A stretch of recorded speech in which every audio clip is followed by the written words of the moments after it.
అందరికీ నమస్తే. ఆంధ్రప్రభ భక్తి ఛానల్‌కి స్వాగతం. మనం ఈరోజు జూబ్లీ హిల్స్ వెంకటగిరి దగ్గర ఉన్నటువంటి శ్రీ వీరాంజనేయ స్వామి దేవాలయానికి అయితే వచ్చామండి. ఇక్కడ ఏంటంటే చాలా ఉపాలయాలైతే ఉన్నాయి. ఒక్క ఆంజనేయ స్వామే కాదు, కాలభైరవ స్వామి ఇట్లాగా అన్ని ఉపాలయాలైతే ఉన్నాయి. అండ్ ఈ ఆలయం వచ్చేసరికి 60 సంవత్సరాల చరిత్ర ఉన్న ఆలయము.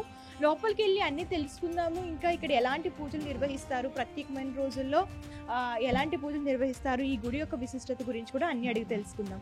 మరి ఇంకెందుకు ఆలస్యం, లోపలికి వెళ్దాం రండి.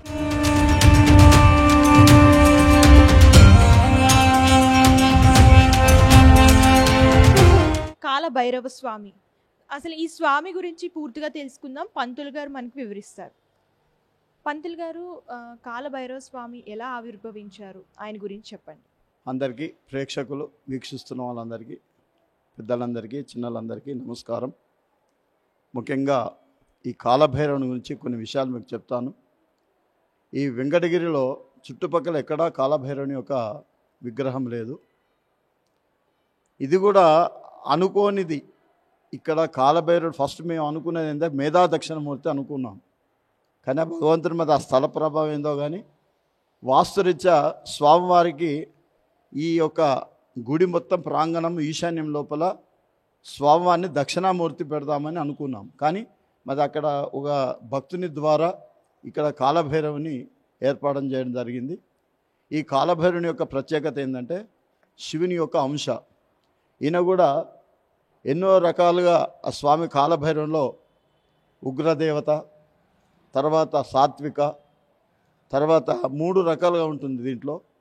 అయితే దీంట్లో స్వామి మా దగ్గరికి వచ్చింది, ఈ స్వామి మాత్రం సాత్విక. అంటే ఆయన సాత్వికంగా ఉంటాడు. అంటే మనం శంకరునికి ఏ విధంగా పంచామృతంతో అభిషేకం ఏ విధంగా చేస్తామో అదేవిధంగా ఈ స్వామివారికి కూడా పంచామృతంతో అభిషేకం చేయించడం జరుగుతుంది.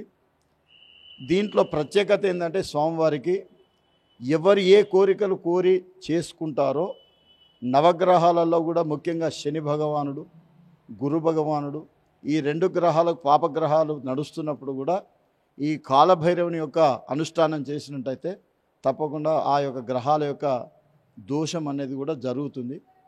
కానీ ఇక్కడ స్వామివారికి ముఖ్యంగా సంతానపరంగా, తర్వాత రుణపరంగా, ఆరోగ్యపరంగా కూడా ఈయన కొన్ని బీజాక్షరాలతో మూలమంత్రాలు ఉంటాయి. ఈయన ఏదైనా ఉపాసన చేసినట్టయితే ఈ స్వామివారికి ప్రత్యేకంగా ఉంటుంది. అది కూడా గురుముఖంగా నేర్చుకోవాలి. ఆ గురుముఖంగా నేర్చుకున్నట్టయితే ఆ భగవంతుడు మనకు ఏ విధంగా కూర్చుని జపం చేసి ఏ విధంగా మనం అనుష్ఠానం చేస్తామో అంతకంటే ఇంకెక్కువ, అంటే 100కు 100% దాని పవర్ ఉంటుంది. అయితే ఈయనది ఎట్లా ఉంటుందంటే లీలలు తెలియకుండా మెరాకిల్ జరుగుతాయి మనకు కరెక్ట్గా అనుష్ఠానం చేస్తే. కానీ సరి అయిన గురువు, సరి అయిన అనుష్ఠానం నేర్చుకున్నట్టయితే తప్పకుండా స్వామివారి యొక్క అనుగ్రహం కలుగుతుంది. కాబట్టి ఈ స్వామివారికి ఇక్కడ ప్రత్యేకంగా ప్రతి ఆదివారం ఇక్కడ అంటే ప్రత్యేకంగా పూజలు వెంకటగిరిలో ఈ గ్రౌండ్ ఫ్లోర్లో ఉన్న కాలభైరవుని ప్రతిష్టాపన చేసిన మా గురుగారు ఇక్కడ ప్రతిష్టాపన చేసిన రోజు కొన్ని నియమాలు చెప్పారు మాకు.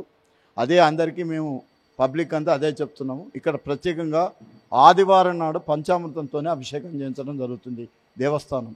ఆ తదనంతరము ఆ స్వామివారికి నూతన వస్త్రాలు, తర్వాత స్వామివారికి వడమాల అంటారు. అందరు జనరల్గా వడమాల మన ఆంజనేయ స్వామికి వేస్తారు. కానీ ఇక్కడ ఏంటంటే ఈయన సాత్విక కాలభైరవుడు కాబట్టి ఆ స్వామికి ఏంటంటే ఏదైనా 9 వడమాలలు అభిషేకం తదనంతరము అలంకరణ అయినాక వేయడం జరుగుతుంది ఆ స్వామివారికి ప్రతి ఆదివారం. తర్వాత ఇంకొకటి ఏంటంటే ఇక్కడ అష్టమి తిథి కానీ అమావాస్య రోజు కానీ బూడిద గుమ్మడికాయతో దీపం కూడా అపమృత్యుంజయపోయేటట్టుగా కూడా కొన్ని దీపాలు పెట్టడం జరుగుతుంది. అది కూడా భక్తులకు కూడా ప్రేక్షకులు అప్పుడప్పుడు వచ్చి పెడుతుంటారు ఇక్కడ. కాబట్టి ఇక్కడ గుడి ప్రత్యేకత అంటే చుట్టుపక్కల ఎక్కడా లేదు కానీ ఇక్కడ ఏంటంటే సాత్విక కాలభైరవుడు. ఈయనకు అన్ని తీపి పదార్థాలే ఉండాలని చెప్పి మా గురుగారు చెప్పారు. మేము కూడా అదే చెప్తున్నాము. కానీ ఇక్కడ ఏంటంటే స్వామివారికి అనుష్ఠానం అనేది వెరీ ఇంపార్టెంట్. ఏదైనా చేసేది ఏ పూజ అయినా ఇక్కడ ఈయనకు ప్రత్యేకంగా 9 ఆదివారాలు కానీ, 9 అష్టమి తిథులు కానీ, 9 అమావాస్యాలు కానీ ఏదైనా 9 తీసుకోవాలి. 9 యొక్క కార్యక్రమాలు చేసినట్టయితే వారు అనుకున్న కార్యక్రమాలకు భగవంతుని యొక్క ఆశీర్వాదం తప్పకుండా ఆ కాలభైరవుడు అనుగ్రహం కలుగుతుంది. తర్వాత ఇంకొకటి ఏంటంటే వివాహం కాని పిల్లలు, ఆడపిల్లలు ఎవరైనా కానీ, మగపిల్లలు కానీ ఆడపిల్లలు కానీ కాకరకాయ కట్ చేసి 9 యొక్క దీపాలు పెట్టినా కూడా స్వామి యొక్క అనుగ్రహం కలుగుతుంది. అది కూడా మా గురుగారు చెప్పారు. కాబట్టి కాలభైరవుని యొక్క అనుష్ఠానం గురించి మాకు తెలిసినంత వరకు చెప్పాను. దీంట్లో పెద్ద పెద్ద మహానుభావులు ఉన్నారు, అందులో మాకు తెలిసింది మాత్రమే నేను చెప్పాను.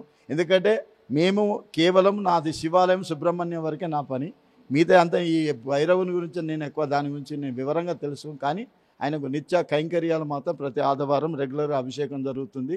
తర్వాత నూతన వస్త్రాలు కట్టి స్వామివారికి వడమాల వేయడం జరుగుతుంది. ఈ గుడి యొక్క ప్రాముఖ్యత గురించి మీకు చెప్పాము.